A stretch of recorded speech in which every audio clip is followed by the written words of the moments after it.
Bab 836 Ibu Kota Zero Wing. Zero Wing akan mendukung Red Frost? Xiao Yilong terkekeh mendengar kata-kata si Feng. Meskipun Red Frost memenuhi syarat untuk bersaing, tahukah Anda berapa banyak yang telah diinvestasikan Ember Dragon pada kandidat pilihannya? Atau apakah menurut Anda Tetua Tombak Naga Suci, Tetua Agung, dan banyak ahli akan mendukung Red Frost hanya karena Anda mengatakan akan mendukungnya? Si Feng tidak segera merespons.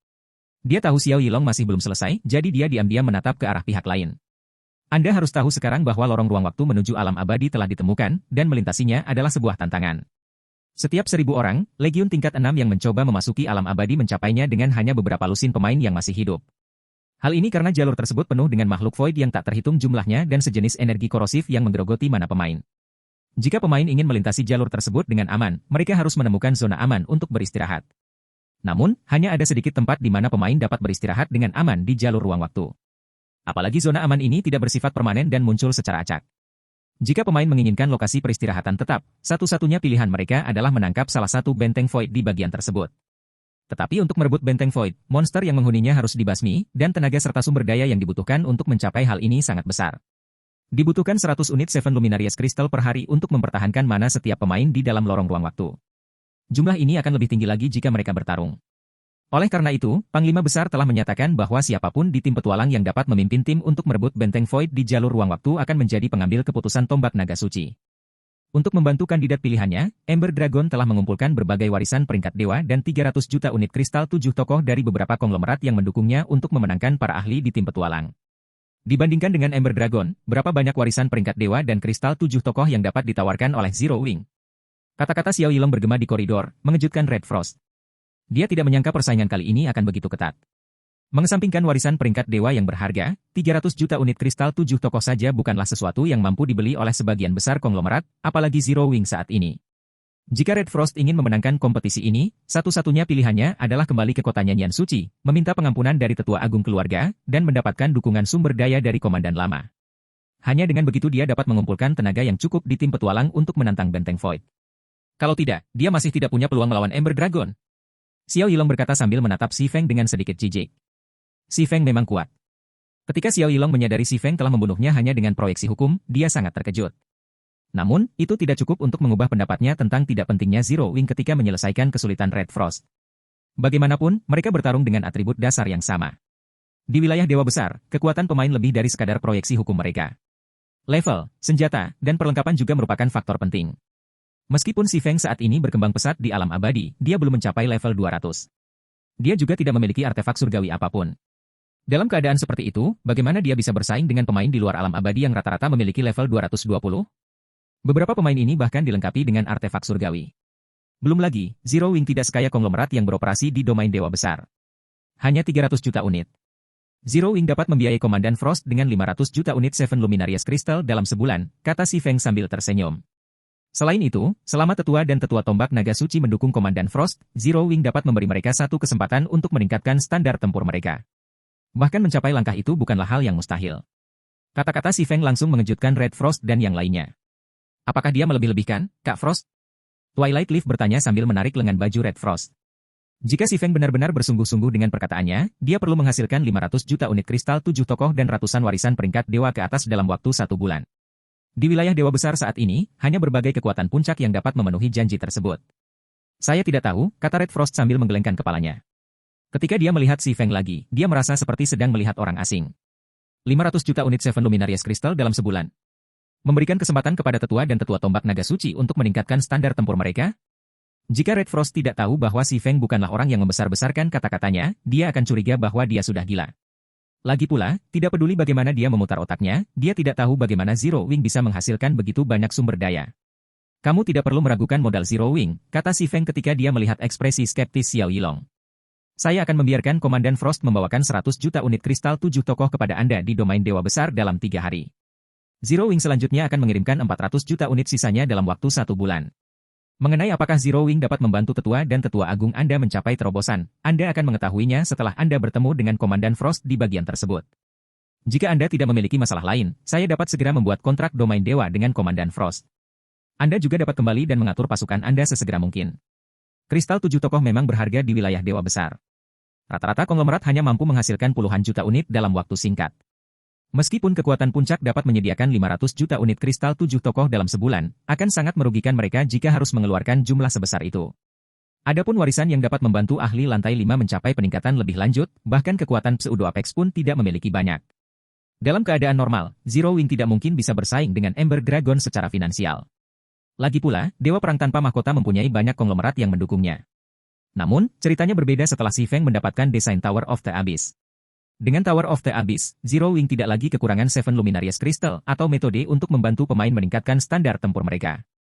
Adapun mengapa Si Feng memutuskan untuk terlibat dengan urusan Red Frost, itu karena tombak naga suci. Holy Dragon Spear adalah tim petualang dengan kekuatan luar biasa. Fondasinya jauh lebih unggul dari Zero Wing saat ini. Sekarang setelah jalan menuju alam abadi telah ditemukan, perang antar ras telah resmi dimulai. Jika Red Frost menjadi pengambil keputusan tombak naga suci, itu setara dengan aliansi antara Zero Wing dan tim petualang. Hal ini, pada gilirannya, akan meningkatkan kekuatan Zero Wing secara keseluruhan di domain dewa besar dengan selisih yang besar. Lebih penting lagi, Si Feng bisa mendapatkan bantuan dari 10.000 orang tentara tier 6 yang legendaris dari tombak naga suci. Dia mungkin tidak terlalu peduli untuk mendapatkan bantuan pasukan ini jika itu terjadi sebelum perjalanannya ke Crucible of the Ancients, tapi sekarang dia tahu metode untuk maju ke tingkat 7, tombak naga suci telah menjadi kunci untuk membunuh salah satu dari mereka. 22 tabu. Jika dia melewatkan kesempatan ini untuk bersekutu dengan tombak naga suci, kecil kemungkinannya dia bisa menemukan kekuatan lain yang bisa membantunya di masa mendatang. Selanjutnya, Si Feng menandatangani kontrak domain dewa dengan Red Frost di bawah kesaksian Xiao Yilong dan Twilight Leaf. Menurut kontrak, Zero Wing akan memberi Red Frost 500 juta unit Seven Luminarious Crystal dan pendukungnya kesempatan untuk mencapai terobosan. Sebagai imbalannya, setelah Red Frost menjadi pengambil keputusan tombak naga suci, dia harus bersekutu dengan Zero Wing dan memberikan Zero Wing wewenang untuk memobilisasi kekuatan penuh tombak naga suci satu kali. Setelah Xiao Yilong dan Twilight Leaf dengan enggan meninggalkan Zero Wing Tower, Si Feng segera kembali ke kamarnya dan masuk ke domain dewa. Bab 837 Menara Jurang terbentuk. Kota Star Lake, Bandara. Paman Xiao, menurutmu apakah kakak Frost punya peluang? Twilight Leaf bertanya dengan cemas sambil melihat ke Zero Wing Tower melalui jendela pesawat ruang angkasa antar bintang. Meskipun Black Flame telah menandatangani kontrak domain dewa yang setuju untuk membantu Kak Frost, orang itu mendapat dukungan penuh dari Ember Dragon. Keluarga juga mengambil sikap netral mengenai masalah ini. Selain itu, kakak Frost tidak akan menerima bimbingan komandan lama karena dia menolak untuk kembali bersama kami. Kalau terus begini, aku khawatir Kak Frost tidak akan bisa menandingi orang itu dalam pertempuran para terpilih keluarga itu. Red Frost pernah dianggap sebagai jenius tiada tara yang hanya muncul sekali dalam berabad-abad oleh keluarga. Pada usia 15 tahun, dia telah mencapai alam tanpa berpikir dan mengembangkan konsentrasinya ke standar batas tingkat 6. Sayangnya, saat menjelajahi reruntuhan di 12 tempat suci, pertemuan dengan Ember Dragon merampas warisan yang didambakannya dan menyebabkan dia dikutuk oleh salah satu dari 22 tabu. 22 tabu di wilayah dewa besar bahkan ditakuti oleh para dewa kuno. Kutukan dari keberadaan ini begitu kuat sehingga tombak naga suci tidak bisa berbuat apa-apa. Kutukan itu juga semakin kuat seiring berjalannya waktu, terus melemahkan Red Frost dan memaksanya meninggalkan kota nyanyian suci dan tim petualang tombak naga suci. Meskipun pencapaian selanjutnya di Starlight Realm, situasi Red Frost tidak membaik. Meskipun dia kembali ke 12 tempat suci untuk mencoba menghilangkan kutukannya dan membalas dendam pada satu titik, usahanya terbukti sia-sia, dan dia tidak punya pilihan selain menghabiskan sisa hari-harinya pensiun di alam cahaya bintang. Awalnya, Red Frost seharusnya mendapatkan kembali dukungan keluarga sekarang karena dia telah pulih sebagian dari kutukannya dan mendapatkan kembali sebagian besar kekuatannya. Namun, hal itu tidak terjadi. Ini karena keajaiban baru telah muncul dalam keluarga, dan dia harus bersaing dan menang melawan monster ini sebelum keluarga memberikan dukungannya padanya. Twilight Leaf saat ini dianggap sebagai jenius nomor 2 di kalangan generasi muda keluarga. Namun, bahkan dia hanya bisa bereaksi ketakutan membayangkan menghadapi monster itu. Menurutnya, kemungkinan Red Frost yang tidak lagi berada di puncaknya, mengalahkan monster itu sangat kecil. Red Frost tidak memiliki peluang dalam pertempuran para terpilih. Standar tempur orang itu sudah bisa menyaingi 10 besar daftar kemuliaan surgawi saat ini. Itu juga sebabnya Ember Dragon mendukungnya, kata Xiao Yilong sambil menggelengkan kepalanya. Satu-satunya harapan Red Frost saat ini adalah peluang terobosan yang disebutkan oleh Black Flame. Jika Black Flame dapat membuat Elder dan Grand Elder di lantai 5 mencapai standar itu, memenangkan mereka ke pihak kita akan mudah. Mencapai standar itu?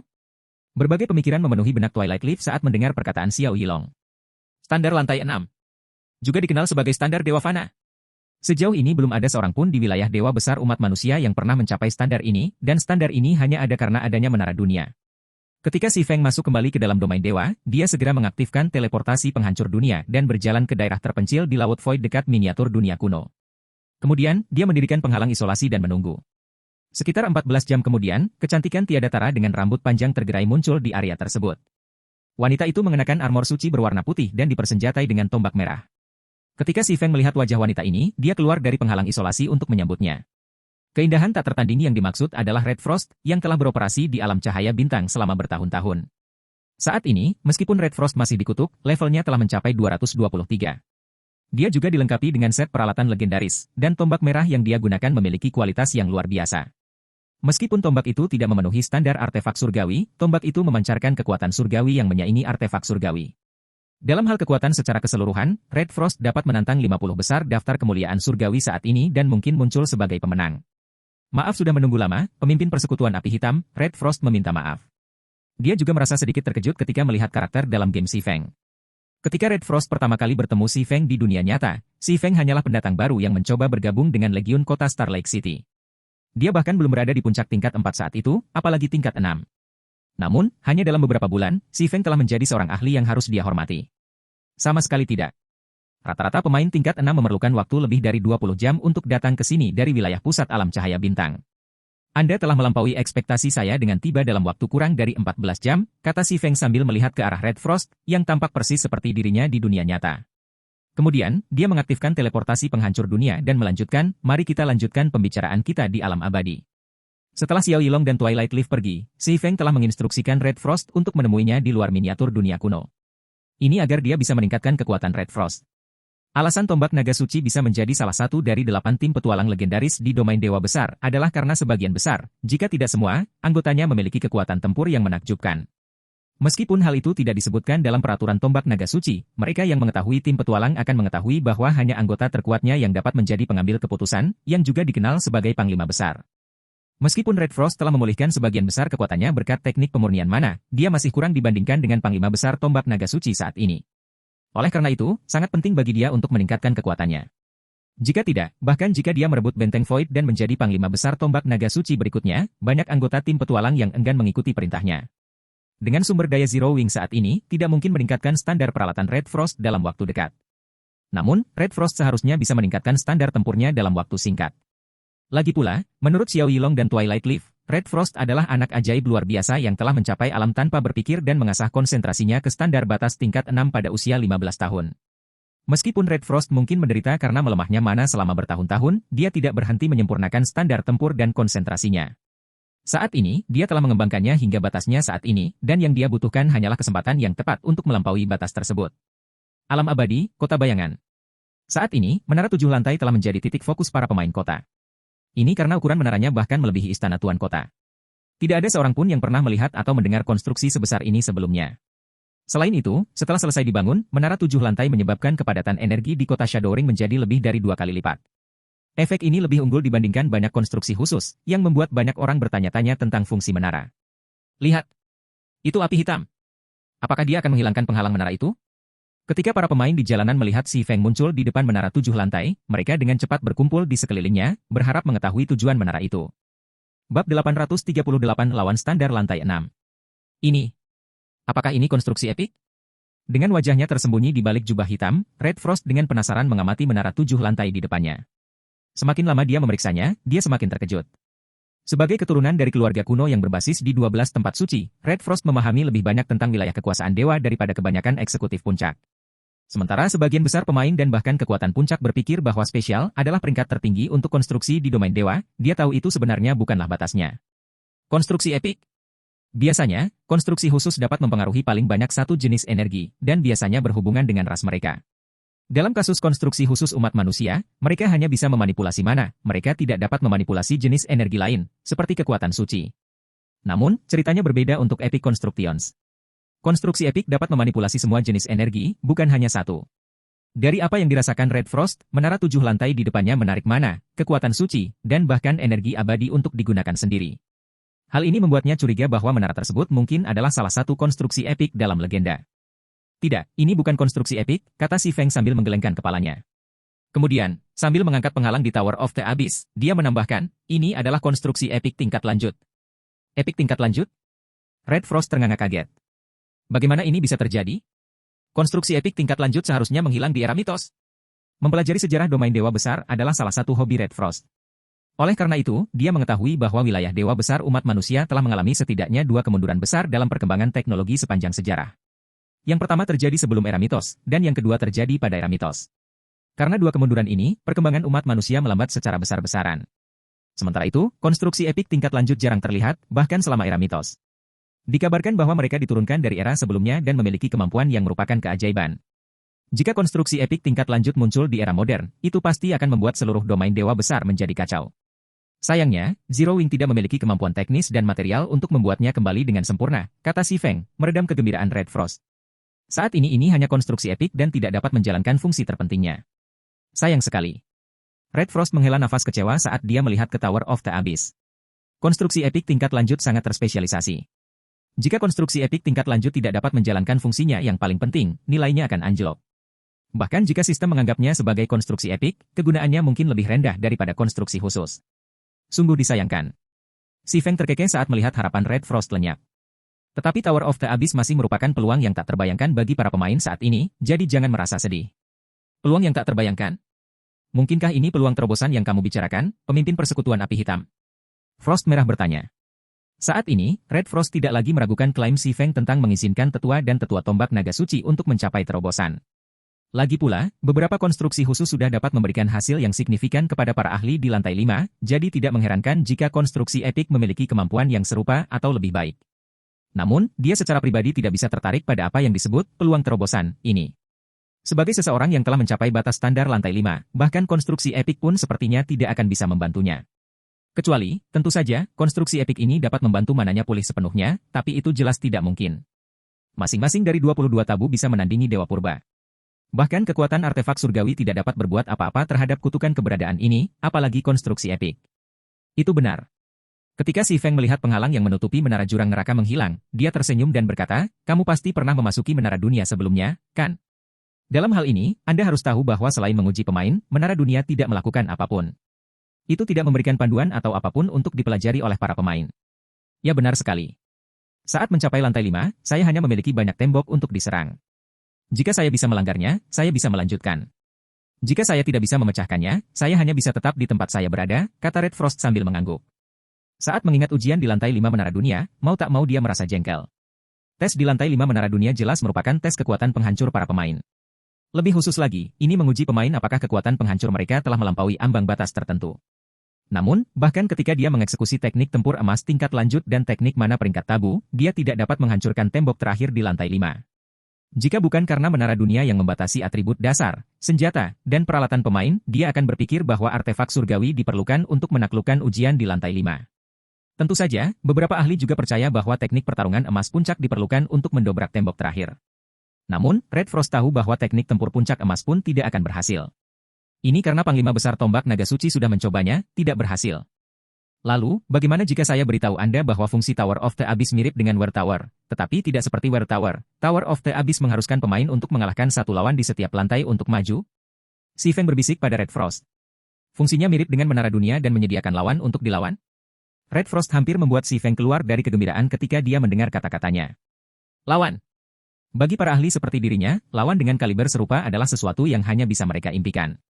Beberapa dari mereka bahkan tidak berani memimpikannya. Semakin tinggi seorang pemain menaiki piramida standar tempur, semakin sedikit rekan yang mereka miliki. Setelah pemain mencapai standar di mana mereka dapat mengeksekusi teknik tempur emas tingkat lanjut dengan setiap gerakan mereka, hampir mustahil bagi mereka untuk menemukan rekan tanding. Ini karena setiap pemain sekaliber ini adalah pemimpin negara besar atau eksekutif inti dari negara Apex. Dengan pentingnya peran para pemain ini, mereka akan bunuh diri jika mengungkapkan kekuatan dan kartu truf mereka kepada orang lain.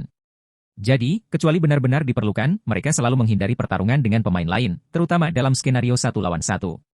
Jika Tower of the Abyss benar-benar bisa mencocokkan pemain dengan lawan yang standarnya kira-kira sama atau bahkan lebih tinggi, itu akan menjadi surga bagi para ahli. Kamu tidak perlu meragukan kata-kataku. Saya juga dapat memberitahu Anda bahwa lawan yang Anda hadapi di setiap lantai tidaklah tetap. Sebaliknya, lawanmu akan datang dari ribuan pemain, Si Feng menambahkan ketika dia melihat jejak semangat di mata Red Frost. Selain itu, Tower of the Abyss tidak hanya memiliki lawan di standar lantai 5 tetapi juga standar lantai 6. Standar lantai 6? Bagaimana mungkin? Frost merah terkejut. Untungnya, dia masih mempunyai pikiran untuk merendahkan suaranya saat dia berseru. Menara dunia berakhir di lantai 6. Bagaimana bisa ada lawan di standar lantai 6? Standar Dewa Fana. Ini adalah standar yang tidak dapat dibayangkan oleh pemain ras manusia atau ras suci, apalagi memiliki lawan dengan standar ini untuk dilawan. Para ahli yang tak terhitung jumlahnya akan berlutut hanya untuk menerima bimbingan dari Dewa Fana. Bahkan dalam mimpinya pun dia tidak berani berpikir untuk bertarung melawan Dewa Fana sebanyak yang dia mau. Bab 839 Pendekar Pedang Purba. Ketika Si Feng menghilangkan penghalang di Tower of the Abyss, dia segera menerima serangkaian pemberitahuan sistem. Sistem, selamat. Zero Wing telah menjadi guild pertama yang membangun konstruksi epik. Menghadiahkan 50.000 poin reputasi serikat. Menghadiahkan 30.000 poin popularitas kota ke kota Shadowring. Sistem, selamat. Popularitas kota Shadowring telah mencapai 50.000 poin. Anda telah dipromosikan menjadi Pangeran Kota Cincin Suci Bintang 3. Menghadiahkan 5 level dan 50 poin reputasi Kota Cincin Suci. Sistem, selamat. Anda adalah pemain pertama yang menjadi Pangeran Kota Cincin Suci Bintang 3. Menghadiahkan 5 level dan 100 poin reputasi Kota Cincin Suci. Setelah pemberitahuan sistem, cahaya ungu keemasan menyelimuti Si Feng, dan levelnya meningkat dari 190 menjadi 200 dalam sekejap mata. Di saat yang sama, seperti dewa kuno yang baru saja terbangun, Tower of the Abyss mulai memancarkan aura yang mencekik setiap pemain di kota Shadowring. Omong kosong. Konstruksi tingkat berapa itu? Bagaimana itu bisa memancarkan aura yang begitu kuat? Lihat.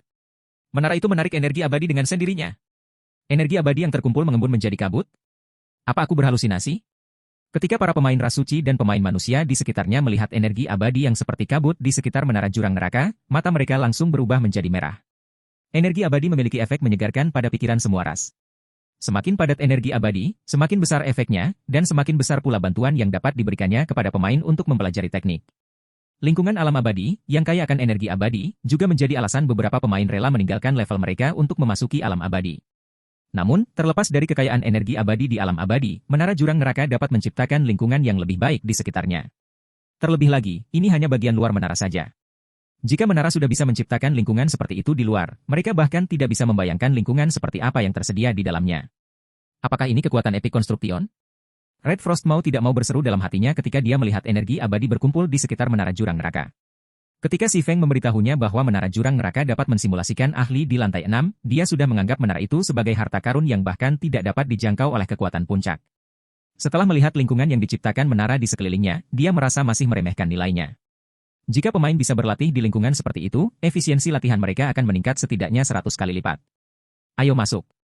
Setelah meluangkan waktu sejenak untuk mengagumi Tower of the Abyss, Si Feng memasukinya dengan penuh semangat.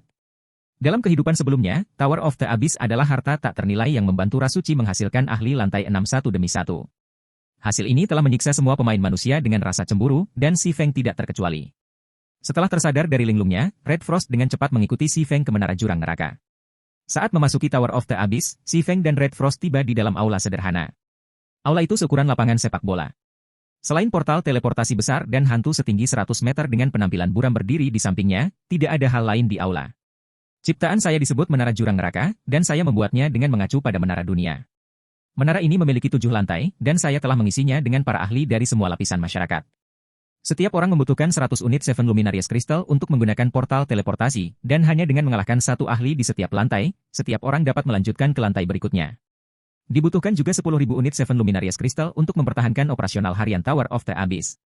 Sebagai pemilik baru ciptaan saya harap Anda dapat menggunakannya dengan baik. Ketika Si Feng mendekati portal teleportasi, hantu itu menawarkan pengenalan sederhana ke Menara Jurang Neraka sebelum menghilang ke udara. Harganya hanya 100 unit Seven Luminarious Crystal per orang? Si Feng tercengang ketika dia mendengar perkenalan hantu itu. Meskipun dia belum pernah memasuki Tower of the Abyss di kehidupan sebelumnya, dia tahu berapa biaya yang harus dikeluarkan oleh pemain Holy Race untuk menggunakannya. Setiap entry berharga 5 emas abadi dan 2.000 unit kristal kekuatan suci. Kristal kekuatan suci ras suci setara dengan kristal 7 tokoh ras manusia. Jadi, 2.000 unit Holy Power Crystal setara dengan 2.000 unit Seven Luminarious Crystal. Kristal kekuatan suci dianggap sebagai mata uang keras di kalangan ras suci, dan rata-rata ahli ras suci tingkat 6 memerlukan waktu sekitar 2 minggu untuk mendapatkan 2.000 unit. Tentu saja, meski dengan biaya masuk yang begitu mahal, para ahli ras suci masih berbondong-bondong berdatangan ke Tower of the Abyss. Lagi pula, peluang untuk berdebat dengan lawan yang memiliki standar setara jarang terjadi. Belum lagi Tower of the Abyss mampu memberikan lawan hingga standar lantai 6. Oleh karena itu, dapat dimengerti jika menggunakan Tower of the Abyss membutuhkan biaya yang mahal. Namun, Si Feng tidak pernah membayangkan biaya sebenarnya akan sangat kecil. Jika hanya membutuhkan 100 unit untuk memulai tantangan, itu berarti pemilik Tower of the Abyss di kehidupan sebelumnya menghasilkan 5 emas abadi dan 1.900 unit kristal kekuatan suci setiap kali pemain memulai tantangan. Bahkan menyebut perampokan siang hari ini adalah sebuah pernyataan yang meremehkan. Frost Merah juga tercengang. Dia tidak pernah mengira biaya pengoperasian Tower of the Abyss akan serendah itu. Perlu diketahui bahwa 100 unit Seven Luminaries Crystal tidak cukup untuk mempekerjakan pakar lantai 5 sebagai rekan tanding, apalagi pakar lantai 6. Biasanya, pemain perlu membayar setidaknya 5.000 unit untuk mendapatkan sparring partner standar lantai 5. Selain itu, pemain yang merekrut harus cukup kuat agar ahli lantai 5 setuju menjadi mitra tanding mereka. Kalau tidak, bahkan 10.000 unit Seven Luminaries Crystal tidak akan bisa menggoyahkan ahli lantai 5. Bagaimanapun, semua ahli lantai 5 dianggap sebagai eksistensi puncak di alam masing-masing. Reputasi mereka akan ternoda jika diketahui bahwa mereka akan merendahkan diri dan melawan lawan yang jauh lebih lemah demi uang. Si Feng tidak memikirkan masalah ini terlalu lama. Setelah mentransfer seluruh 7 kristal tokoh di tasnya, yang berjumlah beberapa puluh ribu unit, ke Menara Jurang Neraka, dia menghabiskan 100 unit untuk memasuki portal teleportasi. Menara Jurang.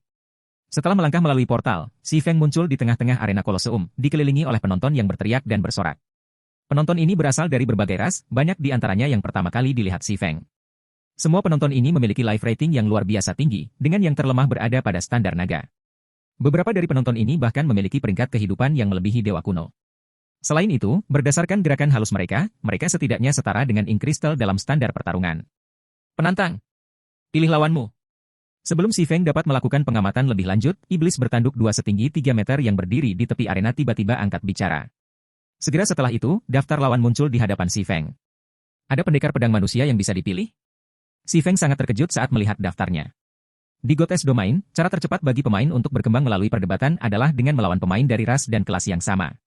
Dengan cara ini, pemain tidak hanya dapat mempelajari dan mengadopsi kekuatan lawannya, namun mereka juga dapat lebih memahami dan memperbaiki kelemahannya. Awalnya, Si Feng mengira Tower of the Abyss tidak akan memiliki ahli manusia untuk ditantang. Bagaimanapun, ras manusia hanyalah salah satu dari banyak ras di wilayah kekuasaan dewa. Belum lagi, berdasarkan sejarah pemain manusia, seharusnya tidak ada ahli tingkat 6 di antara umat manusia, apalagi ahli tingkat 6 dari kelas pendekar pedang. Namun, saat ini ada lusinan pendekar pedang era primordial dalam daftar. Selain itu, mereka semua adalah ahli lantai 6. Bab 840 Teknik Tanpa Berpikir. Penantang. Cepat tentukan pilihanmu, desak iblis bertanduk 2 ketika dia melihat Si Feng masih melihat-lihat daftarnya. Jika kamu tidak memilih lawan dalam 30 detik, kamu akan ditugaskan secara acak, dan kamu tidak boleh melanjutkan ke lantai berikutnya sampai kamu meraih kemenangan atau lawanmu mengaku kalah. Sebagai pengingat iblis, Si Feng mempelajari daftar itu dengan lebih cepat. Informasi yang diberikan Tower of the Abyss pada setiap lawan sangatlah detail. Informasi tersebut tidak hanya mencakup biografi singkat dan pencapaian terbesar masing-masing lawan, tetapi juga gaya bertarung pilihan mereka. Karena perbedaan senjata, perlengkapan, dan teknik yang dimiliki setiap pemain, setiap orang memiliki gaya bertarung yang mereka sukai. Beberapa pemain lebih suka bertarung secara defensif, beberapa lebih suka bertarung secara proaktif, beberapa lebih suka mengalahkan lawan mereka dengan satu serangan yang kuat, beberapa lebih suka mengalahkan lawan mereka dengan serangan yang lebih lemah namun lebih banyak, DLL. Tentu saja, jika pemain berusaha untuk meningkatkan, cara tercepat adalah bertanding melawan lawan dengan gaya bertarung serupa. Sepertinya dialah satu-satunya yang cocok dengan gayaku, pikir Si Feng sambil mempertimbangkan pendekar pedang bernama Harapan. Selain menjadi pendekar pedang dengan 2 senjata yang kekuatannya terletak pada proyeksi hukumnya, Hope juga merupakan salah satu dari sedikit pendekar pedang yang hampir mencapai standar lantai 7 menara dunia. Dia adalah eksistensi yang tiada taranya di zamannya. Bahkan ketika bertarung melawan ahli lantai 6 lainnya dengan atribut dasar yang sama, tidak ada yang bisa bertahan lebih dari 10 gerakan melawannya. Meskipun daftar tersebut memiliki pendekar pedang lain yang sebanding dengan Harapan, pihak lain menggunakan pedang besar. Oleh karena itu, akan lebih bermanfaat bagi Si Feng untuk belajar dari Harapan. Selanjutnya, Si Feng memilih Harapan sebagai lawannya. Begitu Si Feng membuat keputusan, pendekar pedang level 200 muncul tidak jauh darinya. Pendekar pedang itu memiliki luka dalam di salah satu matanya, dan atribut dasarnya persis sama dengan milik Si Feng. Sebagai sesama pendekar pedang, tidak bijaksana bagimu untuk menunjukku sebagai lawanmu, kata Hope sambil menatap ke arah Si Feng. Dia berperilaku seolah dia mengerti mengapa Si Feng memilih untuk melawannya. Saya bukan tandingan Anda dalam kondisi saya saat ini. Mari kita bertemu di lantai 5. Setelah berkata demikian, Hope berbalik dan berjalan keluar dari arena. Melihat ini, iblis bertanduk 2 segera mengumumkan akhir pertandingan. Pemenang, Api Hitam. Setelah mengumumkan hasilnya, iblis menoleh ke Si Feng dan berkata, lawanmu, Harapan, telah meminta untuk melawanmu di lantai 5.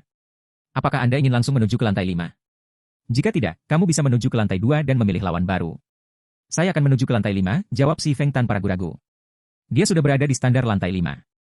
Karena tingkat kesulitan lantai Tower of the Abyss sama dengan tingkat kesulitan lantai Menara Dunia, dia hanya akan membuang-buang waktu jika bertarung di 4 lantai pertama. Tower of the Abyss, lantai 5. Lantai 5 terletak di sebuah pulau besar. Pulau itu tidak memiliki energi apapun, dan para pemain hanya bisa mengandalkan diri mereka sendiri untuk bertarung.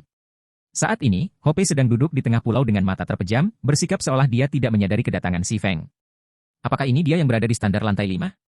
Hati si Feng bergetar ketika dia melihat pendekar pedang bermata satu yang berjarak 100 meter jauhnya. Meskipun penampilan fisik Hope tetap sama, dia merasa benar-benar berbeda dibandingkan saat dia berada di lantai pertama. Jika harapan di lantai pertama digambarkan sebagai bayi manusia, harapan di lantai 5 adalah naga dewasa. Meskipun pendekar bermata satu itu hanya duduk di sana, si Feng tidak berani bergerak selangkah lebih dekat dengannya. Karena kamu telah memilih untuk menemuiku di sini, aku tidak akan menyembunyikan apapun darimu, Hope berkata sambil membuka mata tunggalnya. Meski begitu, dia tetap duduk dan tidak menunjukkan niat untuk berdiri. Saya hanya menguasai satu gerakan dalam hidup saya. Jika Anda dapat memblokirnya sepenuhnya, Anda menang. Begitu Hope selesai berbicara, Si Feng secara naluriah mengaktifkan Void Barrier, membuat radius 100 yard kebal terhadap semua kerusakan selama 30 detik. Ledakan.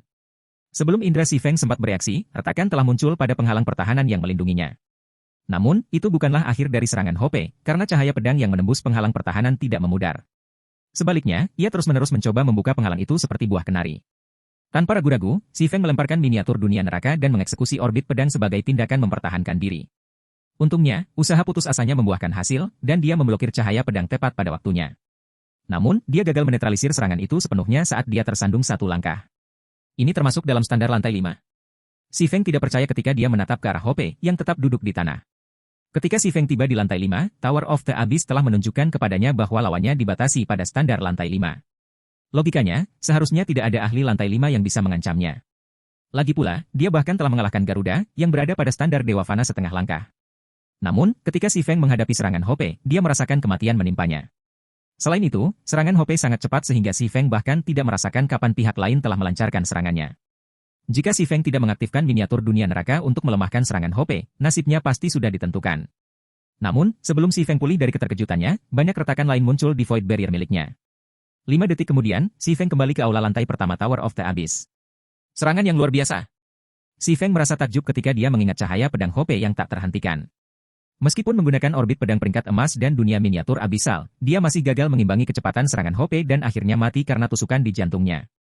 Untungnya, Si Feng tidak disiksa tanpa alasan.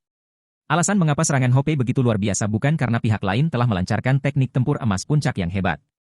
Dari analisis Si Feng, harapan seharusnya hanya mengeksekusi teknik tempur emas tingkat lanjut. Adapun bagaimana Hope berhasil menunjukkan kecepatan yang menakutkan dengan teknik tempur emas tingkat lanjut, itu karena dia telah mengeksekusinya tanpa berpikir. Hal ini, pada gilirannya, memungkinkan dia untuk menyelesaikan tekniknya jauh lebih cepat daripada seseorang yang mengeksekusi teknik tempur emas tingkat lanjut dengan pikiran sadar. Di masa lalu, saya hanya berpikir untuk mengejar teknik pedang yang kuat dan mencapai kekuatan teknik tempur emas tingkat lanjut di setiap gerakan. Saya pikir ini adalah cara yang tepat untuk mencapai standar lantai 6. Tapi kalau dilihat sekarang, sepertinya aku salah, pikir Si Feng. Kemudian, dia mengingat kembali Garuda yang berada pada standar Dewa Fana setengah langkah. Garuda telah mengembangkan dirinya hingga batasnya dalam segala aspek. Logikanya, dia seharusnya sudah mencapai standar lantai 6. Namun, dia tidak melakukannya. Saya sebelumnya menduga konsentrasinya mungkin perlu menjalani transformasi kualitatif agar dia dapat mencapai eksekusi manifold dan mencapai standar lantai 6, tetapi tampaknya konsentrasi bukanlah kuncinya. Sebaliknya, kuncinya adalah menggabungkan teknik peringkat emas dengan kondisi tanpa berpikir. Hanya dengan begitu seseorang dapat dengan bebas menggunakan teknik peringkat emas. Berpikir sampai titik ini, Si Feng dengan bersemangat menghabiskan 100 unit Seven Luminarious Crystal untuk menantang harapan. Sebelumnya, Si Feng tidak mengerti bagaimana pemain bisa mencapai standar lantai 6. Dia hanya tahu bahwa ahli di lantai 6 dapat melakukan banyak tugas secara ekstrim. Contohnya adalah Ink Crystal, yang dapat menyelesaikan tugas luar biasa dalam mengeksekusi teknik peringkat 12 Peak Gold. Namun, setelah pertarungannya dengan Hope, Si Feng akhirnya mengetahui arah yang harus dia ambil untuk mencapai standar lantai 6. Sekarang, dia hanya perlu berlatih ke arah ini. Di bagian lain dari lantai 5 Tower of the Abyss, Red Frost memegang tombaknya dalam kegelapan saat dia berdiri di depan manusia perempuan dengan rambut pendek dan ekspresi gigih. Seperti Red Frost, manusia perempuan juga merupakan pengguna tombak. Namun saat ini, hatinya berlubang, dan HP-nya 0. Victor, embun beku merah. Anda dapat melanjutkan ke lantai 6.